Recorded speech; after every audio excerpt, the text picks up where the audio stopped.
All right, welcome back, everybody. As you know, as I've been prone to say, good morning, good evening. Thank you again for getting a chance to see us on this Bridge the Gap process podcast.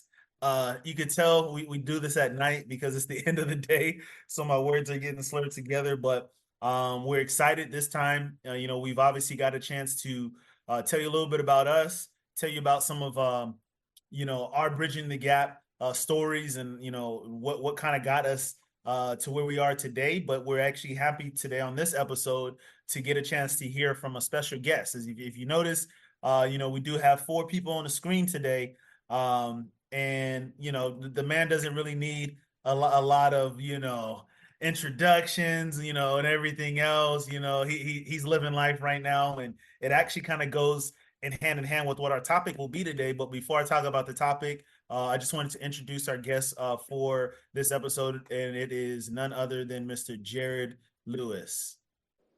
Special guest, man. I feel honored. Honestly, I feel honored. I appreciate you opening up your platform for me. Allow me to join you guys and talk a little bit. I will be honest. I have no prep, so I am here. You're gonna get just the raw, unfiltered me. So whatever that ends up being at this time of night, it is what it is. Sorry, hey, we'll take what we can get. Sorry, the budget is low on this podcast. We weren't able to hit that button when I said introducing Jared Lewis, and you hear There you go. in the I background appreciate and it. I everything. appreciate it. I That's supposed appreciate to be it. that's supposed to be David and Josh's job, but we'll be all right. So I want to hear what appreciate you got to say first before I start clapping. oh man. Yeah, I want to hear what you got to say first. I got to earn the. I have to earn the applause. All right. At the end, we're gonna circle back, and then we'll see if I earned it or not. Look, if he's better than David, we might have to do a replacement. You know how they do on the shows. They replace him quick. A lot of jobs these days are pushing out the old pushing folks, out so, pushing out the old. Dang. It might be a youth movement. Dang. A whole nother generation. Gen X? I don't know what's happening. Today's what we'll be talking about today is we kind of we're always going to be talking about something that goes in line with bridging the gap. I don't want to talk too much about Jared's experience, so obviously I'll let him talk a little bit more about himself and those things.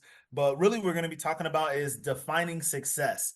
Defining success is an interesting topic. I know we've had many different ones on this podcast and this platform, but I feel like with defining success and where all four of us are right now in our lives, it's something that I believe everybody's going to want to hear from and hear about, because you can kind of go two ways with it, right? All of us here on this podcast have been in the church pretty much our whole entire lives. We grew up in the church, and so that's what we've known. But we've been able to study and understand understand the outside world, and we've all actually been pretty successful in most people's eyes in what they consider to be worldly success. So, we definitely want to kind of get into that and basically talk about the definition of success and how it varies amongst different generations. We all have kids too, so at all different ages. So we can even talk about some of the things that we know that they might even be dealing with. So, just to kind of kick things off, Josh, man, I mean, I'll give a quick breakdown. Josh is a bus driver, man, for Metro. Metro's I don't know the exact stats, but if I'm not mistaken, Metro's one of the largest bus transportation systems, if not the largest in LA County, probably one of the largest in the state of California. Josh has been doing it for over 5 years. He's putting in a lot of work. It is a dangerous job. And, he's been very successful at being just, who he is. He's a father now, married, doing all these different things. So, I mean, like when you think about worldly success, Josh has actually done a lot of those things. But I mean, Josh, you tell us, man, about, what you feel or why you think people see what you do as a success. Wow, that's a heck of an introduction. Got you. I don't think I knew those stats myself, but for me, to be honest, when you quantify success, I don't really know if there's a way to really determine if someone's successful or not successful. For me, it's always just having the ability to be someone that other people can look up to or look to if Mm-hmm. they need direction or where they're headed. Mm-hmm. So I might be a success for someone that's driving one direction and not for someone else. So in my eyes, it's always just being someone that is open and has the availability to be there if someone needs X, Y, or Z. No, I mean I like that. I could definitely catch on to that. I mean, to kind of to your point about who somebody looks up to being. I think when you think about it, a lot of times, most of us we started off in school, and usually, a lot of people say they want to grow up to be teachers because those are the people they spend most of their time with if they're not with their parents. Mm-hmm.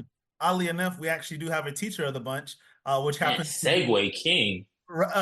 which happens, Mr. B, Dell or David. But I mean, in your eyes, Dell, because again, think about that. Like, if you really do think about it, a lot of people always, at least in my eyes, people do say they want to be teachers because, they don't even think about the salaries. They don't even think about anything, but they think of teachers as a success story, somebody who becomes that because of their ability to reach the masses and all the kids that they can reach from year to year to year. You pretty much think about it every year. How long you been teaching, Dell?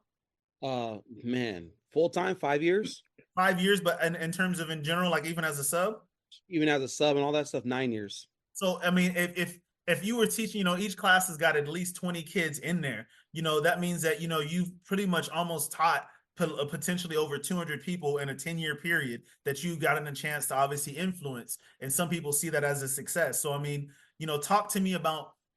I guess again, we're talking about worldly success right now and why people view it that way. But why do you feel that people view what you do as a success? So yeah, man, just kind of thinking about it in terms of, the world of education, right? Like we as teachers, we always kind of come up with these different little, benchmarks that we set for ourselves, whether it's like state testing, whether it's like your passing rate for your certain periods in classes and things like that. Mm-hmm. Even if it's just like your graduation rate, especially for some of our, um, you know, teachers that, you know, teach 12th graders, right? Because Yes. I'm on a high school campus, you know what I'm saying? So it's like, well, how do we kind of gauge our level of success as an entire school? It's always with how many kids we graduate and how many kids we send to college. Like those are the two numbers that they try to focus their attention on the most as it Mm-hmm. pertains to how successful the school year was.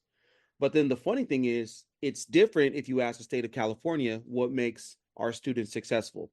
Because they'll tell you what, it's some, idealized test that they take 3 times a year to kind of gauge their progress throughout the 10 months, 11 months that they're in school. And then that way they're able to kind of determine as it pertains to the state what a student's success looks like. So you got it on like multiple levels. But what I always say, man, like in Mm-hmm. all honesty, the profession that I'm in, by the way, I got the greatest job in the world. But the profession that I'm in, it's always, can you connect with these students, man? Because as I tell them all the time, like to your point, I got a class of about 25 students, 5 classes, 5 periods throughout the course of a day. I teach English, not math, but that's roughly about 120 some students just in a day. Yeah. And so the success of it all, man, is like how many of those 120 students can you kind of have like a positive impact on?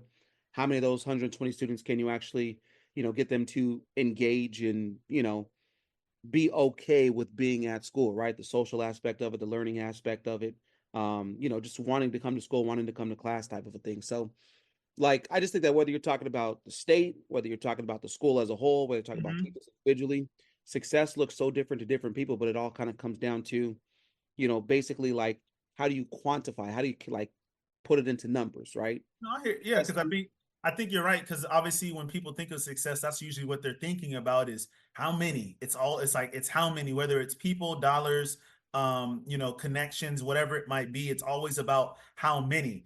And obviously, when you speak about connections, we got somebody on here. For those who don't know, obviously, we're all have the same background, but Jarrett's actually in a whole nother state. And for Yeah. him living his whole life in one state and then literally uprooting his life to another state. And then, if I'm not mistaken, his wife is from another state. And so it's like the connections and the I guess the broad range that he's been able to connect to in terms of his network. I would say is probably was what people consider him to be successful because of who he knows. And sometimes that's what people think of success is. What do they say? It's not about what you know, but sometimes it's about who you know. And I mean, with Jared, I mean, you can kind of explain a little bit more of kind of where your upbringing has come from, or not even come from, but in terms of yourself and why why do you think people view you as a success? I mean, you're a father now too. You're working for a high profile company. You've been at other larger companies as well. So you've gotten a chance to see things from kind of a macro point of view. But some people may not know you did start from that micro point of view in terms of figuring out and trying to see if this is really what I wanted. So I mean, like, again, I don't want to tell your story, but what do you feel people see you or view you as a success, or why do you feel they view you as a success? Yeah, I mean, I think like to answer the question like head on, I think when people look at me or honestly anyone else, I think that what they're looking at are what are the things that you've achieved and or accomplished along the way. What are the accolades that you have? What are the achievements that you've made? To your point, who are you associated with? Who do you know? I work for Nike, and so Nike is a brand that like everyone sort of knows, and so people sort of associate that with success, whether or not that's accurate or true is Right. kind of it's kind of in the eye of the beholder. But I think that's what people sort of attach that to. That's what they attach that thought to. I like that because I'm gonna talk. I have a question on that actually Go later for it. on about who you're attached to, but keep going. Sorry, go ahead. Yeah. I mean, like I think that but like outside of work, like like we all have kids. I got married. I've got a couple of degrees. I've worked for a couple of different companies. So there are things that I've done that people may look at as accomplishments, but I think that a lot of that too has to do with like an external view or an external validation of success.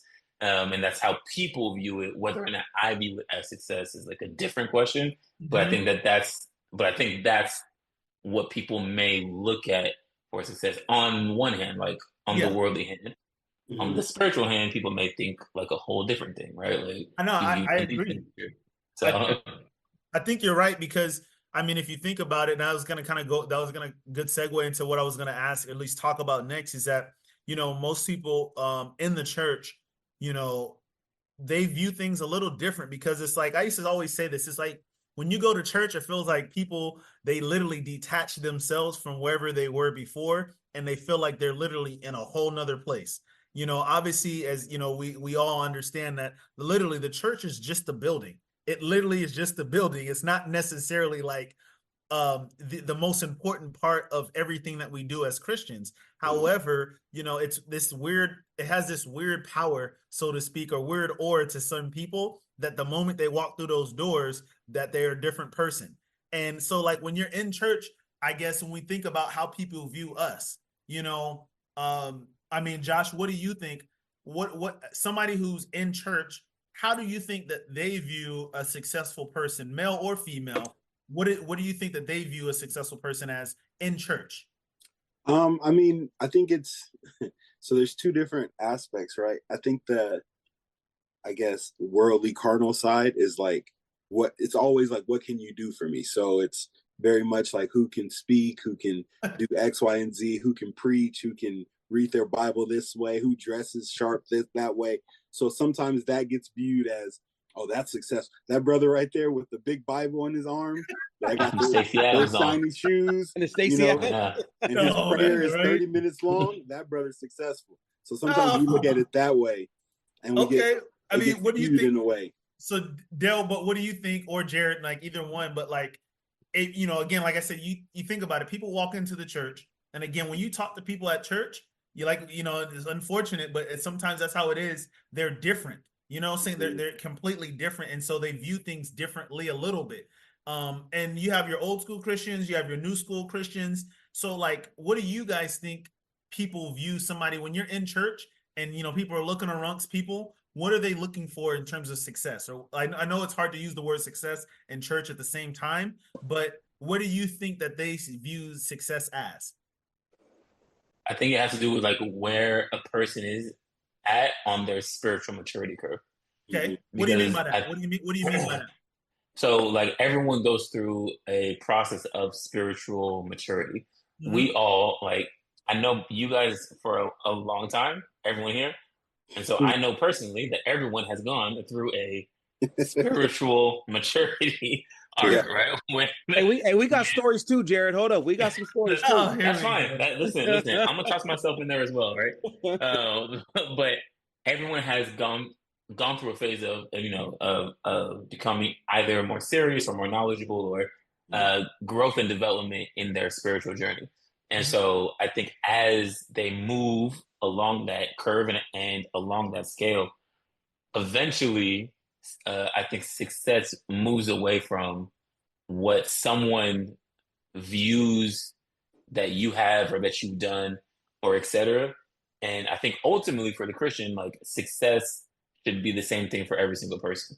I, Uh, I think you're right. which If even to use your words from before, I feel like for me, it would be like a success is the way if you're in church, the way that it should be viewed. Maybe I don't want to say if I want to say should, but the way I feel like some people view it is like to your point about spiritual maturity is if we use what you said earlier, it's about who you're attached to matters because but uh, that's wrong though. it is wrong. But I guess when I say who you're attached to, I guess now I don't even want to start sounding like I'm preaching. It's Go like, for it. are you attached to Jesus? Are you attached to so and so in your walk? To your point, in your daily walk, because somebody understands where, hey, a new Christian who doesn't know what they should be or shouldn't be doing, usually they're looking for the example, similar to what you do on the outside world. Who's the example that I can follow so that I understand what I should or how I should be doing it? Obviously, Jesus isn't walking here right now. So there's us as Christians are supposed to be doing the next best thing and walking like him in some sort of way. And so a new Christian, the way that they would view somebody being a successful Christian, so to speak, in my eyes, is maybe that person is like, man, like to your point, Josh, man, that person seems like he has the spiritual maturity and how he speaks to others. He respects other people. He's actually walking, it looks like an embodiment of what they say a Christian is supposed to be. That's the successful Christian that I want to try to work towards being. Now, obviously, that person, meaning who they think is that successful person, they're going to have to speak to that person and let them know, hey, you know what, like you're not supposed to follow me, you're supposed to follow Jesus. However, that's the teaching part of obviously being a Christian as well in terms of how you bridge that gap. But I mean, I don't, again, I'm throwing a little bit of a wrench in it, but David, what do you think? I mean, based on what I said and a little bit about the question itself. Yeah, so just to kind of piggyback on kind of what Jared was saying is like I sometimes go back to what we, and we all kind of sat in the young adult class. We commonly refer to it as the young adult class. And you always trying to throw something young. You're the only one. You're not there no more. It's okay. wait a minute. Okay. I'm gonna feel a neck, bro. Honestly. We love you, Things I Deacon. like to say about my brother Brian, but you know what? You're the only Deacon on here for now. That's true. Yeah. I do have my business card still in my back pocket. Yeah.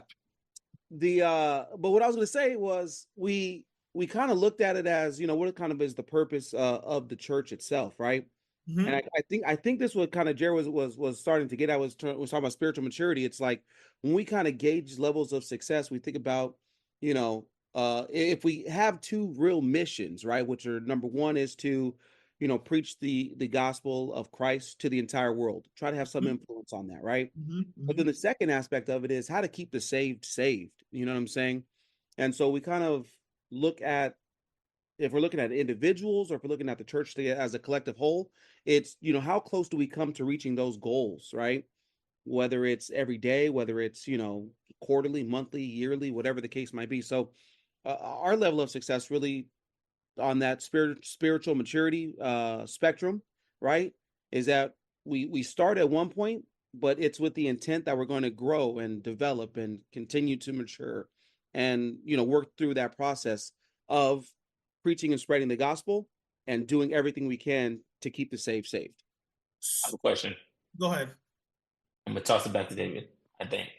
So just based off of what you're saying, if my question is around like what does it mean to be a successful Christian? And what I'm hearing is that as we go along that spiritual maturity curve, there's a couple of things that we can use as a goal, as far as spreading the word and keeping the safe. But the other thing that I think about is like our relationship with God, like having a healthy, constant relationship with God. I think is success. The other things that you've mentioned are goals and outcomes of that success. But like at the very beginning, because someone could, in theory, do something to keep someone safe, but they don't have like the right relationship or Mhm. understanding themselves, but they know the right things to say and they're a good salesman and they got someone into the door, et cetera, et cetera, et cetera. Hmm. Right. Hmm. So from the outside, like they may seem like a success, but a success, I think, especially when it comes to being a Christian, is all about like internal and then it manifests itself in external ways. Hmm. But that internal relationship, like how well do I understand the word of God? How well do I have understand God? How well have I obeyed what the Bible has laid out for me? How well have I followed the teachings of Christ, et cetera, et cetera, et cetera? And really, no one can answer that except for like each Yourself. individual person. That Yeah. exact. I was gonna Yeah. say. So would you guys kind of say that Good. the definition really of success, or how you define success, um, in church or as a Christian, it's not defined by anybody else but yourself? Would that be a fair statement? Uh, To Jared's point, there's a lot of that in there, and a lot of it is kind of on an introspective level, right? Because it's examining your own relationship, you know, um, and breaking that. Work And out your own soul salvation, right? Like mm, it's yeah, you. yeah. So, you know, you got to try to be the best Christian you can be, and have, like you said, the best relationship with God Mm-hmm. that you can possibly have. And it's really difficult for others to try to gauge and judge that, how good another person's relationship is with God, because kind of what Brian was saying, and I think what Jared's saying as well too, is like it's hard to put yourself in somebody else's shoes, somebody else's position, and say, yeah, you know what, that says right there, you're very successful when it comes to a relationship with God. I don't know, it's a little judgy, right? But it's kind of an introspective type of thing. When you look at where you're at and you look at your relationship with God, are you meeting the mark for having a successful relationship? I think, yeah, I mean, it's a good point you bring up, because I mean, a lot of, when you look at the Bible in general and a lot of situations, um, it always somehow turns back to whoever that person is. Like it's always turning back to themselves, about like examine yourself, to know if you're making the right choice. When it comes to giving, we talk about, as you give, you give not grudgingly or necessity, but as a church, like it's speaking more so in individual terms. It's never really saying necessarily like how you should necessarily look at somebody else as a success. It's always like, how are you looking at yourself? And are you, to Jared's point, are you doing what you're supposed to be doing? Because I'm just a firm believer, at least what I like the most about, when I first met my wife and other people that I end up finding sometimes when we talk about it, my cousin and I, we talk about this all the time. It's like, it's always fun when you really don't have to do too much of seeking for others, in terms of like seeking them out to try to bring them into God, but they watch what you're doing and then they say, hey, you know what? Like, and they start asking you questions. Cause then at that point, it makes me like, yo, I need to be sharp, because now they're asking me, what must I do? Or what do I need to do? And Mhm. so at that point, I'm not thinking about, hey, like they view me as a success. Now I'm like, hey, am I truly a definition of success as a Christian? Because maybe, yes, I'm looking like it, but in the end, I know if I'm really that person or not. I mm. mean, Josh, what do you think?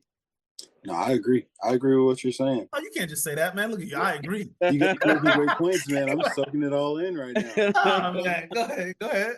You know, Brian was raised in the Church of Christ. They like to say things 3 times, 4 times. Yeah. Yeah, yeah, uh-huh. No, but I You good, mean, Josh? really though, I agree with what you're saying, because only you truly know. And as far as like looking at other people as successes, at the end of the day, you have to find someone that you're like, oh, I think that person is walking the right way, but you still have to have your checks and balances to make sure not that they're doing it, but that you are. Mhm. So you can see this person and say, oh, I like what they're doing and I'm going to follow this path. But at the same time, you got to realize that the same way you're human, they're human. So they're going to have mistakes. They're going to have things they struggle with the exact same way you will. So you can't look at someone as a success and then say they're perfect. They're not. They're struggling just like you are.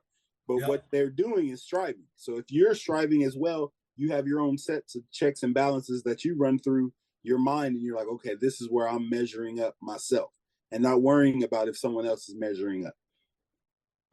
No, I mean, all that, like you said, I think all of that is good for sure. I think, you know, for the young people that are probably watching younger than us, I guess, what would you say, Dale, to them about how to view success? I mean, if you had to kind of cap off, you know, this podcast right now in terms of saying like, hey, you know, this is how success should be viewed, or this is how you should be looking at it, what would you say? And make it good, because there's a lot of people younger than you watching. You know what's funny about that, Josh? He asked me to talk to the young people because maybe I relate best with you. I don't know, but yeah, yeah. First of all, Brian, in all seriousness, I would just caution all young people: don't define success based on social media. Okay, I run into it all the time. Even though this podcast is on a social platform, I mean, sure, I'm joking, but I know what you mean. But you know what I'm saying? Because like sometimes you're only seeing one side of a story, or even a partial story, and to take that and run with it, or whatever the case might be, sometimes set unrealistic expectations on yourself too. So any young person, the best piece of advice that I would give them is your path is your path, right? And as long as, I think Brian said earlier, as long as you're striving towards something, you're going to be successful, right? Especially in your Christian walk. If you're striving towards becoming a better Christian every single day, lean on God, have the right relationship with God, speak the message that God placed on your heart when the time is right, you'll be all right. You know what I'm saying? Because your path is your path. So I would just tell you. Jared, what about you, man? I mean, like, again, like, I really appreciate you for coming on the podcast, man. You've obviously brought a lot of good insight as always, and we obviously will look forward to hearing from you again on another episode. But you know, tell the people what they want, man. Give the people what they want. Tell them something that you know, what should they be looking for when it comes to success? You've already given out some good nuggets, but like, what should they be looking for in terms of success, or should they even be looking for that? And if you need to change the wording, you can as well. I'm say two things, I think, maybe, but coming up if I start talking for too long. The first actually is I want to read a couple of scriptures, right? And this is in relation to what some people have been talking about as far as like younger Christians, maybe who are a little bit less mature and trying to find like an example to follow, right? 1 Corinthians 11:1 says, follow my example as I follow the example of Christ. And so anyone that we try and find as a, you know, I know mentor is a whole nother episode, but if you're looking for an example or whatever, got to make sure that the person that you're trying to follow is someone who is following the example of Christ. Yes. In addition, 1 John chapter 4:1 says, dear friends, do not believe every spirit, but test the spirits to see whether they are from God, because many false prophets have gone out into the world.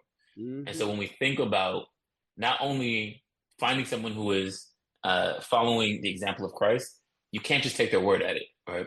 And I say this anytime that I'm teaching a class or teaching a sermon or whatever. Y'all can try me on anything that I'm saying. I think that people should be skeptical of anything that I'm saying in terms of going see if what I said is right. Right. So if you're following someone or trying to learn from someone, just make sure that what they are saying aligns with the Bible, right? Like if we go back to the Bible as our foundation, then you'll always be led in the right direction. In terms of defining success, especially for the Christian. FYI, this is the third thing. Go ahead. It's the third thing. Okay, I told you. Okay, two, and then so those two were both scriptures. Okay, all right. Like Dale said, you could tell you grew up in the church. I'm gonna take 2 points and make my seat. Well, I'll make one more point and then I'm gonna take my seat. And a couple sub bullets, but go ahead. Yeah, I mean, you know, but it was all part of the same point. So, go ahead. Which is, I think, when we're talking about success as a Christian, a successful Christian, like I said, is one who has formed a relationship with God through Christ, and that has manifested in change in their life.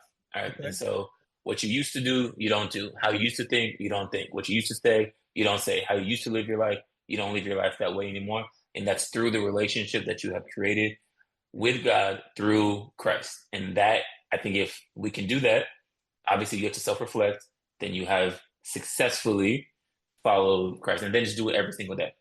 Understood.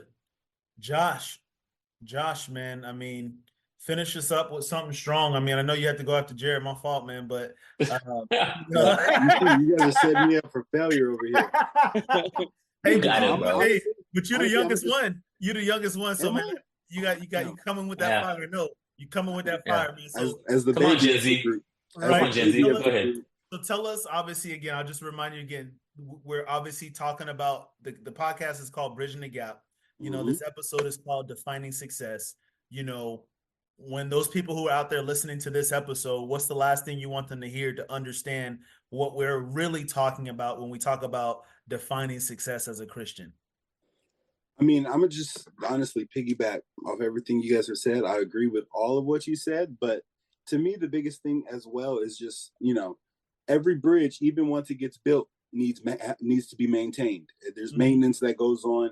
There's things that need to be cleaned up, things that need to be worked on. So as long as you're moving and striving, you're still, putting in motion and working on the things that you feel like are perfected. You still have to, iron sharpens iron. Yep. So you're working yourself out. So it's just constant motion. Stay moving.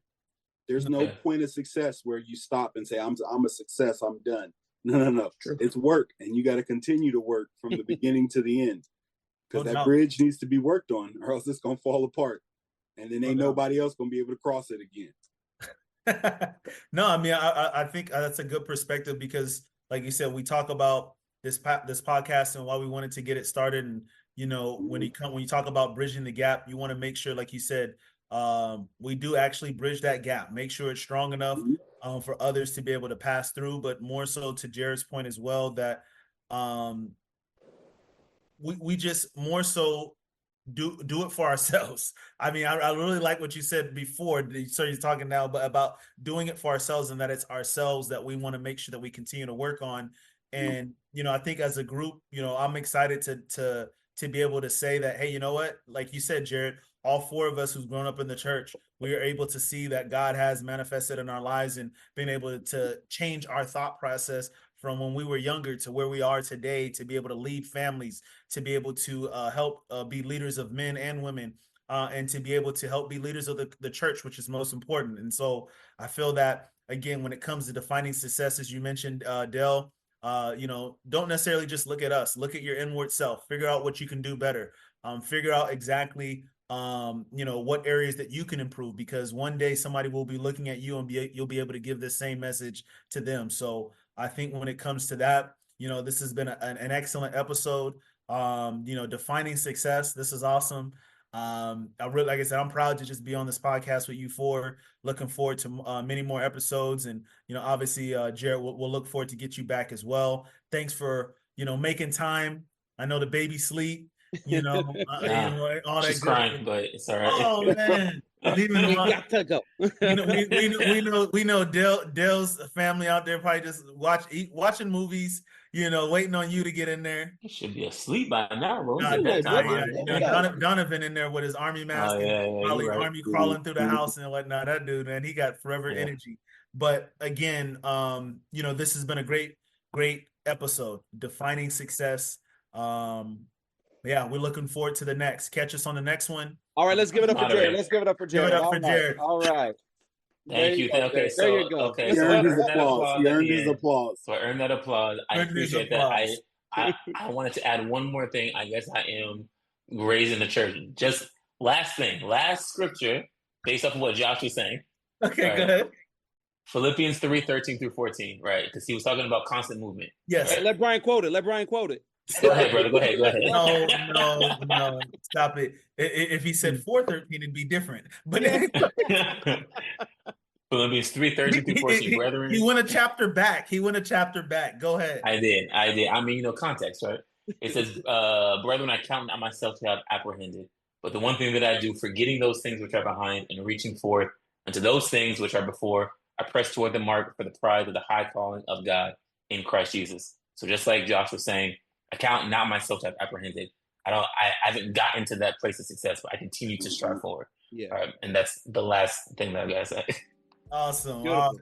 Thank you guys for being with us on the podcast. We'll see you on the next episode. Next week. Bye. Later. Peace.